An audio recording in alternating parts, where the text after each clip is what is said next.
Hello dear student, welcome. तो redemption of preference right, तो ये कुछ 15th लेक्चर चल रहा है राइट। तो अच्छा खासा सम सॉल्व कर दिया। अभी आईएमपी क्वेश्चन इसलिए है ना, जकल ऑटो तुम्हारे टेक्स्ट बुक में इसको मार्क कर लो। इसमें क्या दिया ना, दो एंट्री एक्स्ट्रा आएगा, कॉल की एंट्री राइट। मतलब क्या है कि कंपनी का शेयर है, रिडम्पशन ऑफ प्रेफरेंस शेयर, मतलब 100 रुपये का शेयर है और पब्लिक ने 80 रुपये दिया है, तो ये पार्टली पेड अप होता है। तो मतलब 20 रुपये आना बाकी है, तो कंपनी 20 रुपये का कॉल करेगा और पैसा मंगाएगा। तो पहले कंपनी 20 रुपये का कॉल करके पैसा मंगाएगा, फिर रिडम्पशन होगा। तो बच्चे लोग गलती क्या करेंगे, 2,40,000 का अमाउंट से शेयर स्टार्ट कर देंगे, तो गलत है। देखो ना, 100 का शेयर से ये 80 रुपये दिया है, तो इसको पार्टली पेड अप बोलते हैं ना। तो फिर कंपनी क्या करेगा, 20 रुपये का कॉल करेगा। तो आपको कॉल की 2 एंट्री याद करना पड़ेगा, जो 12th स्टैंडर्ड में पढ़े थे ना। तो कॉल मतलब कंपनी पैसा मांगा रहा है, कौन सा पैसा, जो पैसा पेंडिंग है। तो कॉल की एंट्री कैसे याद करने का, final call to share capital, और आगे प्रेफरेंस शेयर है तो प्रेफरेंस डाल देंगे। Final call to share capital, पैसा आ रहा है तो bank account debit to final call. तो फाइनल कॉल का आएगा तो शेयर कैपिटल में ट्रांसफर करेंगे, तो हमारे पास पैसा आ रहा है, किसका आ रहा है, फाइनल कॉल का। और फाइनल कॉल का आगे क्या डाल दो, प्रेफरेंस शेयर है ना। तो कितना शेयर्स था कंपनी के पास, 3,000 शेयर्स था, और एक शेयर कितने का था, 100 रुपये का था। और कब पब्लिक ने कितना भरा, 80। तो कितना रुपया पेंडिंग है, 20 रुपये। तो कंपनी 20 रुपये का कॉल करेगा, इधर दिया भी है। तो कंपनी ने 20 रुपये का कॉल किया, जब भी आएगा ना फाइनल कॉल कंपनी कर रही है, तो 2 एंट्री पहले लिख देने का। ओके, तो कितने शेयर्स थे टोटल, 3,000 शेयर्स थे।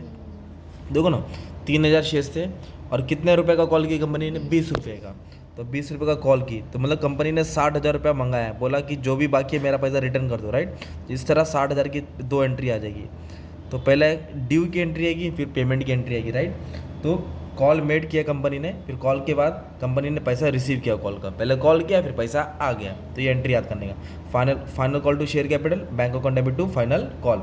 फाइनल कॉल क्या क्या सबके जगह पे प्रेफरेंस शेयर डाल देने का। तो ये 2 एंट्री न्यू थी राइट। तो अभी इसमें नया क्या करने का था, अभी प्रेफरेंस शेयर्स का अमाउंट 2,40,000 है ना, इधर प्रेफरेंस शेयर्स का अमाउंट 2 लाख, तो ये 60 ऐड कर देंगे। ये 60 ऐड कर देंगे तो 3 लाख हो जाएगा। कितना हो जाएगा, तो redemption of preference shares 3 lakh का होएगा।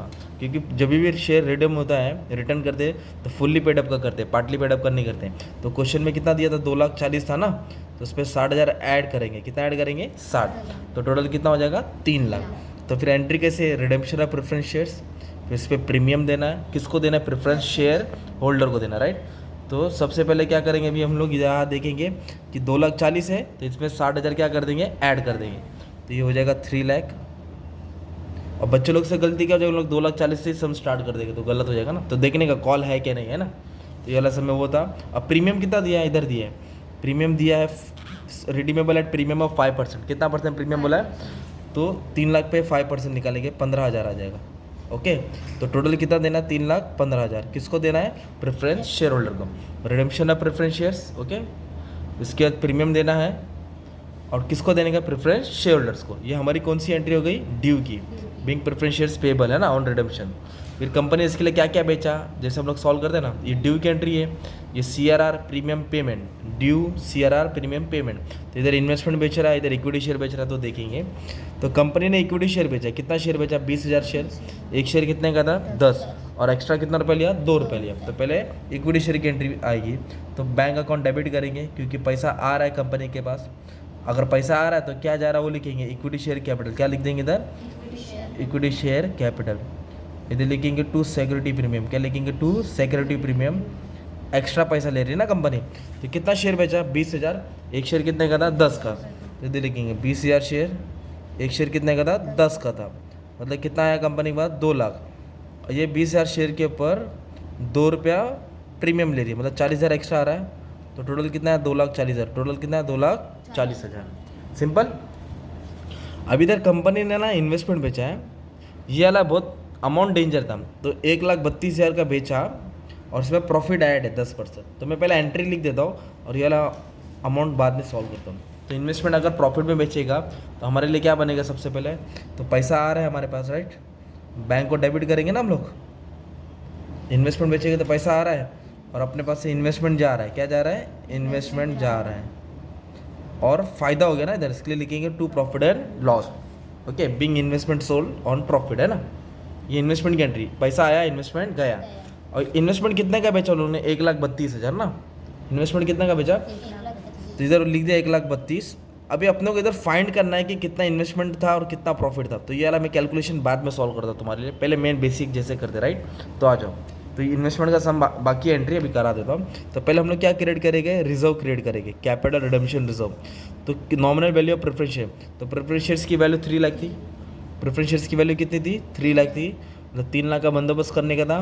तो इक्विटी से कितना आया, इक्विटी से 2 लाख आया, इक्विटी से कितना आया 2 लाख। फ्रेश इक्विटी इशू कितना किया उन्होंने, 2 लाख है ना, 2 लाख का शेयर बचा। 3 लाख का बंदोबस्त करने का था, 2 लाख का अरेंजमेंट हो गया, तो कितना कम बढ़ रहा है, 1 लाख। कितना कम बढ़ रहा है, तो 1 लाख का हम लोग रिजर्व क्रिएट करेंगे राइट। ये रिजर्व कहाँ से क्रिएट करेंगे, या तो जनरल रिजर्व या तो प्रॉफिट एंड लॉस, और एक रिजर्व होता है रेवेन्यू रिजर्व। ओके चलो देखते हो क्वेश्चन में क्या दिया है। अब इनके घर में तिजोरी में रेवेन्यू रिजर्व दिया है, क्या दिया है, अ टाइप ऑफ रिजर्व। तो उनके पास 1.5 लाख है, कितना है, 1.5 लाख। और ज़रूरत कितने का अपने को, 1 लाख। मतलब पैसा बहुत है अपने पास। तो हम लोग क्या रिजर्व क्रिएट कर रहे हैं, तो कैसे लिखेंगे, टू कैपिटल रिडेम्पशन रिजर्व, मतलब CRR को क्रेडिट करेंगे, CRR को क्या करेंगे, क्रेडिट। कितना अमाउंट है, 1 लाख। वो 1 लाख क्या लिखेंगे, और 1 लाख का अरेंजमेंट कहाँ से, क्या इधर लिखेंगे रेवेन्यू रिजर्व, क्या लिखेंगे, रेवेन्यू रिजर्व। कितना ज़रूरत पड़ा उधर से, 1 लाख। सिंपल, मतलब पहले प्रॉफिट लॉस से लेते थे, अभी इधर रेवेन्यू रिजर्व दे दिया ना। 3 में से 2 गया 1 लाख, तो 1 लाख का बंदोबस्त हमने क्या कैसे कहाँ से किया, रेवेन्यू रिजर्व। तो ये 3 लाख का टेंशन खत्म हो गया राइट। अभी प्रीमियम कितना देने का, 15,000। प्रीमियम कितना देने का है, 15। तो ये डेबिट में ना, तो उसको किधर डाल देंगे, क्रेडिट में। ये प्रीमियम डेबिट है तो किधर आ जाएगा, क्रेडिट। तो प्रीमियम का अमाउंट है 15,000 अपने को पे करना है, तो डेबिट से क्रेडिट में लिख दिया। प्रीमियम सिक्योरिटी प्रीमियम से देंगे, पर टेबल में कोई सिक्योरिटी प्रीमियम नहीं है, तो वो भी सेटल कहाँ से करेंगे, भी रेवेन्यू रिजर्व। कहाँ से सेटल करेंगे, रेवेन्यू रिजर्व। इधर लिख देंगे revenue reserve, being premium settle और पेड, है ना। तो ज़रूरत कितना था, 15,000 का, तो 15,000 वहाँ से उठा लिया। अभी पेमेंट करने का, किसको पेमेंट करने का, प्रेफरेंस होल्डर को। तो ये क्रेडिट है ना, उसको डेबिट कर दिया। पेमेंट करेगा तो पैसा जाता है, तो 3,15,3,15 लिखते हैं राइट। बट इधर क्या बोला है कि 100 शेयर्स था वॉस अनट्रेसेबल, मतलब एक बंदे के पास 100 शेयर था, उसने कंपनी को पेमेंट नहीं किया, तो अभी कंपनी को 100 शेयर्स का पेमेंट कम करना पड़ेगा ना। तो इसको कैसे सॉल्व करेंगे, मतलब 100 शेयर्स का पैसा आया नहीं है, तो बंदे के पास कितना शेयर था, 100, और एक शेयर कितने रुपये का था, 100 रुपये का शेयर था। फेस वैल्यू कितने का था, 100, तो 10,000 कंपनी का बच गया इधर, है ना। अब प्रीमियम भी निकालेंगे, कितना परसेंट प्रीमियम था, 5%। कितना परसेंट था, तो 500 आया, तो टोटल कितना हो गया, 10,500। तो कंपनी को देने का था 3,15,000, कंपनी को कितना देने का था, 3,15,000 पे करने का था। और कॉल का टोटल अमाउंट कंपनी कितना ने पे करी है, 10,500। तो फिर जब इसको सॉल्व करेंगे तो कंपनी ने 3,04,500 ही दिया है, मतलब हर बार अमाउंट सेम लिखते हैं। तो इधर अमाउंट चेंज क्यों किया, क्योंकि कंपनी ने कॉल का पैसा दिया नहीं है, क्योंकि वो 100 शेयर वो बंदे के पास था, उसने पेमेंट नहीं किया था, 10,000 हो गया, और 5% प्रीमियम, मतलब 10,500 कंपनी नहीं देगी इसको। तो जबकि इसमें से ये क्या कर देंगे, माइनस कर देंगे। तो जो भी अमाउंट है कंपनी ने क्या किया, पे कर दिया। वो बंदे को क्यों नहीं दिया, क्योंकि उसने कंपनी को पेमेंट नहीं किया था, तो बांटते हुए कंपनी इसको भी नहीं दी है ना। तो कंपनी ने इतना ही पे किया, 3,04,500। सिंपल। अभी इन्वेस्टमेंट में क्या बोला था इधर, कि इन्वेस्टमेंट है ना, ये इन्वेस्टमेंट 1,32,000 बेच के आया है, और उसके अंदर प्रॉफिट भी ऐड है 10%। तो इन्वेस्टमेंट कितने का था वो नहीं मालूम है, प्रॉफिट हुआ है पर कितना, 10%, पर कितने का बेचा था, कितने का वो नहीं मालूम है। तो फिर एक कंडीशन है, इसको सॉल्व करना पड़ता है। इधर लिखते कॉस्ट, इधर लिखते प्रॉफिट, क्या लिखते हैं, प्रॉफिट। इधर लिखते सेल, है ना। अगर मैं 80 की चीज़ को 100 में बेचूंगा तो 20 रुपया फ़ायदा होएगा, ये बेसिक है ना। तो अपने पास है ना, सेलिंग प्राइस दिया है, बेचा 1,32,000 का, कितने का बेचा, देखो ना इधर सोल्ड बोला ना, 1,32,000 का बेचा है, ओके। और प्रॉफिट कितना बोला है, 10%। प्रॉफिट कितना बोला है, 10%। तो सेल को 100 ले लेता हूँ मैं, एज्यूम करने का, और प्रॉफिट कितना है, 10। प्रॉफिट कितना है, 10। तो सेल मतलब कॉस्ट को 10 ले, सॉरी वापस से, कॉस्ट को 100 ले लो और प्रॉफिट 10 है। कॉस्ट को क्या एज्यूम किया, 100, और प्रॉफिट कितना, 10% दिया है, तो सेलिंग कितना होगा, 110। फिर इसको क्रॉस मल्टीप्लाई करना पड़ेगा। तो मतलब 1,32,000 को 100 से मल्टीप्लाई करना है और 110 से डिवाइड करना है। 1,32,000 है ना, उसके अंदर क्या ऐड है, प्रॉफिट ऐड है। तो 100 से मल्टीप्लाई करेंगे, 110 से डिवाइड, तो इसको सॉल्व करेंगे तो 1,20,000 आएगा। कितना आएगा, 1,20,000, और 1,20,000 के ऊपर 10% निकालेंगे तो 12,000 आएगा।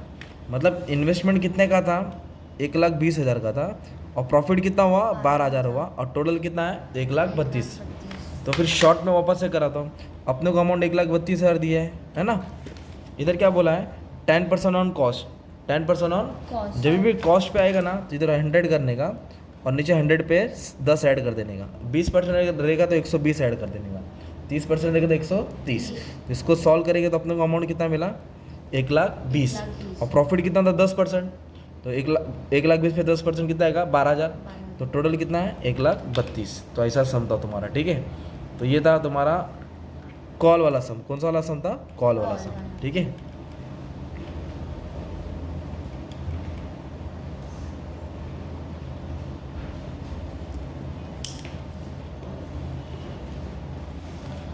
चलो ऑल द बेस्ट।